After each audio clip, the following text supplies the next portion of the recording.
Hi friends, ഇന്നത്തെ lunch box പാക്കിങ്ങിന് എനിക്ക് ചെറിയൊരു ഹെൽപ്പർ കൂടി ഉണ്ടായിരുന്നു. ഇന്ന് രാവിലെ സ്കൂളിൽ പോകുന്നില്ലെന്ന് പറഞ്ഞ് ഭയങ്കര വാശിയായിരുന്നു കേട്ടോ. അപ്പോൾ ഉമ്മയെ ഫുഡ് എടുത്ത് വെക്കാനായിട്ട് ഒന്ന് ഹെൽപ്പ് ചെയ്യാമോ എന്ന് ചോദിച്ചപ്പോൾ ഓടി വന്നതാണ് ആൾ. ചിക്കനും എഗ്ഗും വെച്ചിട്ടുള്ള ഒരു സിമ്പിൾ ഫ്രൈഡ് റൈസ് ആയിരുന്നു ഇന്ന് ലഞ്ചിന്. അതിൻ്റെ കൂടെ കുറച്ച് ഡ്രാഗൺ ഫ്രൂട്ട് സ്ലൈസ് ചെയ്ത് ക്യാരറ്റ് ക്യുക്കുംബർ കൂടി ഉണ്ടായിരുന്നു. അപ്പോൾ മോൻ ഒത്തിരി ഹാപ്പി ആയിട്ടാണ് ഇന്ന് ഇതെല്ലാം സെർവ് ചെയ്തത്. 5 മിനിറ്റ് കൊണ്ട് തീരേണ്ട കാര്യം 15 മിനിറ്റ് എടുത്തു എന്നേ ഉള്ളൂ. പിന്നെ കുറച്ച് നട്ട്സ് കൂടെ വെച്ചു, ഒരു ഡേറ്റ്സ്, ദെൻ കാഷ്യൂ, ബദാം, പിന്നെ കുറച്ച് പീനട്ട് കൂടി ആഡ് ചെയ്തു.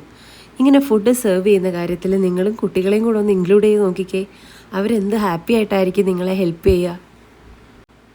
ബ്രേക്ക്ഫാസ്റ്റ് ആയിട്ട് ഇതുപോലുള്ള കുട്ടി ദോശയായിരുന്നു വെച്ചേ.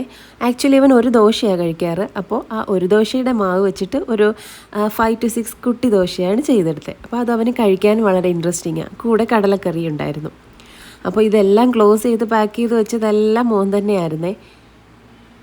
എന്നാലും സ്നാക്ക് ബോക്സിൽ ഇതുപോലെ വീറ്റ് ബ്രെഡാണ് വെച്ച് കൊടുത്തേ. കൂടെ യൂണിബിക്കിൻ്റെ ഈ ഒരു ഡേറ്റ് ബിസ്ക്കറ്റ് നിങ്ങൾ ട്രൈ ചെയ്തിട്ടുണ്ടോ? ഇതിനുള്ളിൽ ഡേറ്റ്സ് സ്റ്റഫ് ചെയ്ത് വെച്ചേക്കും കേട്ടോ. നല്ല ടേസ്റ്റാണ്. അപ്പോൾ നെക്സ്റ്റ് വീഡിയോയിൽ കാണാം.